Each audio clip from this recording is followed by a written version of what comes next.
বর্ধমান জেলা বিজেপি কার্যালয়ে ঘর ছাড়া বিজেপি কর্মীদের দেখতে এলেন বিরোধী দলনেতা শুভেন্দু অধিকারী। তাদের কিছু আর্থিক সাহায্য করলেন। এক একটা জেলার এসপি তৃণমূল জেলা সভাপতি এবং এক একটা ওসি তৃণমূলের ব্লকের সভাপতিতে পরিণত হয়েছে বলেন বিরোধী দলনেতা শুভেন্দু অধিকারী। রবিবার পূর্ব বর্ধমান জেলার শহর বর্ধমানে বিজেপির জেলা কার্যালয়ে ঘর ছাড়া বিজেপি কর্মীদের দেখতে এসে সাংবাদিক বৈঠকে থেকে এমনই তোপ দাগলেন রাজ্যের বিরোধী দলনেতা শুভেন্দু অধিকারী। শুভেন্দু অধিকারী সাংবাদিক বৈঠক থেকে বলেন, ভোটের পর থেকে ফলাফল বের হওয়া পর্যন্ত পূর্ব বর্ধমান জেলার বিভিন্ন জায়গা থেকে ৭৪ জন ভারতীয় জনতা পার্টির নেতা কর্মীরা ঘরছাড়া। রাজ্য পুলিশকে সুনির্দিষ্ট নির্দেশ দিয়েছেন উচ্চ ডিভিশন বেঞ্চ। কলকাতা হাইকোর্টের যে ২৬শে জুন এর মধ্যে প্রোটেকশন দিয়ে ঘর ছাড়াদের ঘরে ফেরাতে হবে। আমরা আশা করব হাতে এখনও ২ দিন আছে, সমস্ত ঘর ছাড়াদের পুলিশ প্রশাসন ঘরে ফেরানোর ব্যবস্থা করবে। পুলিশ রক্ষক হয়ে ভক্ষকের কাজ করছে। সমস্ত নির্বাচনটাই পুলিশ আর আইপ্যাক এর লোকেরা করিয়েছে বলেও দাবি করেন শুভেন্দু অধিকারী। রবিবার সাংবাদিক বৈঠক থেকে রাজ্যের বিরোধী দলনেতা আরও বলেন, আমি ঘর ছাড়াদের তালিকা গোটা রাজ্য থেকে সংগ্রহ করেছি। আমার কাছে ৩,০০০ থেকে ৩,৫০০ নামের তালিকা এসেছে।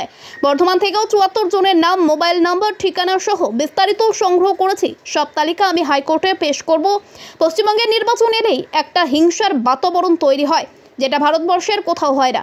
পাশের রাজ্যে উড়িষ্যায় সরকার পরিবর্তন হয়েছে, কিন্তু একটাও কোনো বিরোধী দলের অভিযোগ লক্ষ্য করা যায়নি।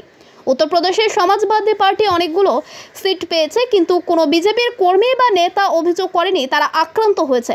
ত্রিপুরা থেকেও কোনো অভিযোগ আসেনি। একমাত্র রাজ্য পশ্চিমবঙ্গ, যেখানে কার্য সরকারি শিল্পহল লাগানো হয়েছে। পশ্চিমবঙ্গের কালো অধ্যায় চিরতরে শেষ হবে, আমরা আশা রাখছি বলে বলেন শুভেন্দু। পাশাপাশি তিনি আরও বলেন, রাজ্যের সব জায়গাতেই তৃণমূলের 2টো করে গোষ্ঠী রয়েছে। যেমন এই বর্ধমান শহরে খোকন দাস গোষ্ঠী এবং রাসবিহারী গোষ্ঠী রয়েছে, এটা আপনারা সবাই জানেন। কি করলেন, কি জন্য এসেছেন একটু বলে দিলে ভালো হয়। যে কাজটা আমি 4 তারিখ থেকে করছি ওই কাজে এত বড় রাজ্য, বিস্তীর্ণ এলাকা, সব জায়গাতে যাওয়া সম্ভব নয়।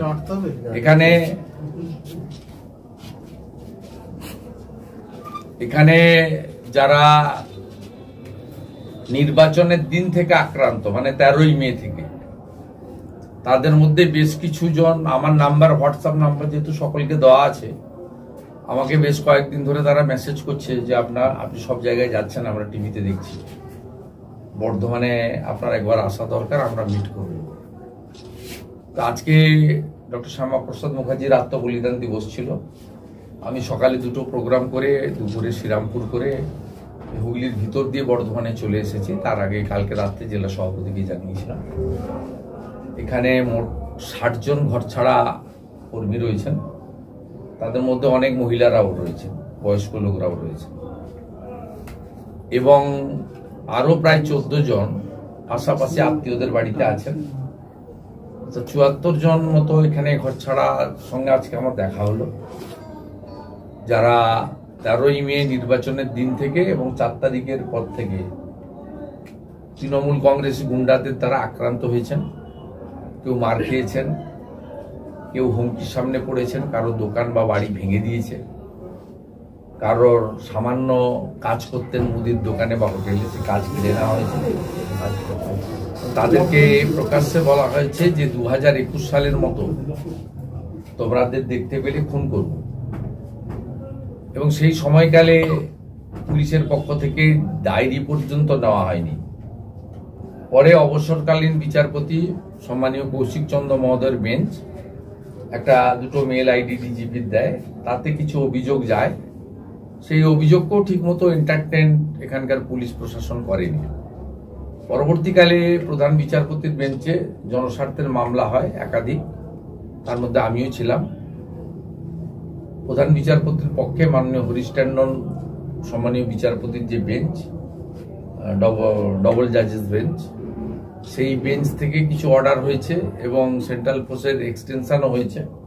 26 তারিখ সেই মামলা আছে এবং 26 তারিখের মধ্যে রাজ্য পুলিশকে একদম সুনির্দিষ্ট নির্দেশ দিয়েছেন উচ্চ ডিভিশন বেঞ্চ, সমস্ত ঘর ছাড়াদের প্রোটেকশন দিয়ে বাড়িতে ঢোকাতে হবে।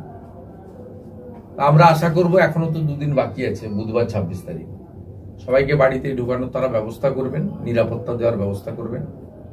গতকালও এখানে যুব মোর্চার এক নেতার বাবা, বয়স্ক বৃদ্ধ, 60-এর উপর, 65 বয়স, তাকে চড়চাপড় মারা হয়েছে।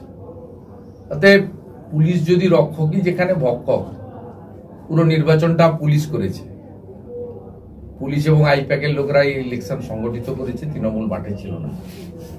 তা যার কাছে মানুষ গিয়ে নিরাপত্তা পাবে তারাই যদি তৃণমূল কংগ্রেসের নেতা হয়ে যায়, এক একটা ওসি ব্লক প্রেসিডেন্ট, এসপি হচ্ছে জেলা প্রেসিডেন্ট, স্বাভাবিকভাবে তারা কোথায় যাবে? আমরা অপেক্ষায় আছি। এবং আমি যেহেতু পাবলিক ইন্টারেস্ট লিটিগেশন করেছি, আমি ঘর ছাড়াদের তালিকাও গোটা রাজ্য থেকে সংগ্রহ করেছি। আমার কাছে প্রায় 3-3,500 নামের তালিকা এসেও গেছে। এখান থেকেও আজকে এই 74 জনের নাম, ঠিকানা, মোবাইল নম্বর, পুলিশ স্টেশন নম্বর আমি নিয়ে যাচ্ছি। আমার প্রতিনিধিরা আছেন, তারা নিয়ে যাচ্ছেন। আমি বুধবার দিন হাইকোর্টে জমা দেব, যাতে মহামান্য উচ্চ আদালত রাজ্য সরকারকে, রাজ্যের পুলিশকে, কেন্দ্রীয় বাহিনীকে আরো বেশ কিছুদিন এই রাজ্যে রেখে এই যে পশ্চিমবঙ্গের যে একটা কলঙ্ক, পোস্ট পোল ভায়োলেন্স, নির্বাচন এলেই ভায়োলেন্স, কোথাও হয় না, গোটা ভারতবর্ষে কোথাও হয় না। পাশের রাজ্য উড়িষ্যাতে সরকারের পরিবর্তন হয়েছে, একটাও বিজু জনতা দলের লোক বা কংগ্রেসের লোক অভিযোগ করেনি বিজেপি তাদের মেরেছে। উত্তরপ্রদেশে সমাজবাদী পার্টি অনেকগুলো সিট পেয়ে গেছে, কোনো বিজেপির লোক অভিযোগ করেনি যে তারা আক্রান্ত হয়েছে। ত্রিপুরাতে কংগ্রেস সিপিএম লড়েছে আমাদের বিরুদ্ধে, হেরেছে বিপুল ভোটে, সেখান থেকেও কোনো অভিযোগ আসছে না। একমাত্র রাজ্য যেখানে কার্যত সরকারি ছিলমোহর লাগিয়ে দেওয়া হয়েছে, এখানকার এই কালো অধ্যায় চিরতরে শেষ হবে, এই আশা নিয়ে আমি এখান থেকে প্রস্থান করব এবং এদের পাশে থাকার বার্তা দিয়ে গেলাম। দলের পক্ষ থেকে থাকা এবং সামান্য আহারের ব্যবস্থা করা হয়েছে। আমিও আজকে তাদের পাশে দাঁড়ালাম, সহায়তা করলাম, তাদের কিছু জামা কাপড় দিলাম, তাদের সঙ্গে থাকার প্রতিশ্রুতি দিলাম। প্রায় 10-12 জনের কাছ থেকে কি ঘটেছিল শুনলাম, কি সমস্যা আছে শুনলাম। কেউ বলছেন বাড়ি গেলে কি করব, মুদির দোকান ছিল, চায়ের দোকান ভেঙে গুড়িয়ে দিয়েছে, আমি সেখানে গিয়ে দোকানটা তৈরি করবো কি করে? আমার তো কিচ্ছু নেই, আমি তো একদম পেনিলেস, কোনো অর্থই নেই আমার কাছে। একটা ছেলে দাঁড়িয়ে বলছে আমি হোটেলে একটা কাজ করতাম, 5-6 হাজার টাকা বেতন পেতাম, একবেলা খাওয়ার দিত, আপনি একটা কাজ খুঁজে দেন আমাকে, ওই রকম কাজ, হোটেলের কাজ। কারো বাড়িতে গিয়েও যদি পরিচারকের কাজ করতে হয় খুঁজে দেন, নইলে খাবো কি? বর্ধমান শহরের উপরে আপনারা এখানকার সাংবাদিক, এই যে অমানবিক কাজগুলো হচ্ছে, এই যে মানুষের মৌলিক অধিকারগুলো কেড়ে নেওয়া হচ্ছে, এর বিরুদ্ধে সকল যারা বুদ্ধিজীবী পশ্চিমবাংলা, তারা তো এখন ভাতাজীবী হয়ে গেছে। আপনি শ্রীমতী অপর্ণা সেন বা অন্য যারা আছেন, মাননীয় সুভাপ্রসন্ন বাবু, প্রকাশ্য রাস্তায় গোমাংস ভক্ষণ করার সুবোধ সরকার, এদেরকে আপনি এখন পাবেন না, কারণ এরা সবাই ভাতাজীবী হয়ে গেছে। বর্ধমানে আমি মনে করি যে একটা অতীত ঐতিহ্য রয়েছে। বর্ধমান শহরে এত আক্রান্ত, এই পার্টি অফিস থেকে 500 মিটার দূরে 25 নম্বর ওয়ার্ডের কথা বলছে, 19 নম্বর ওয়ার্ডের কথা বলছে,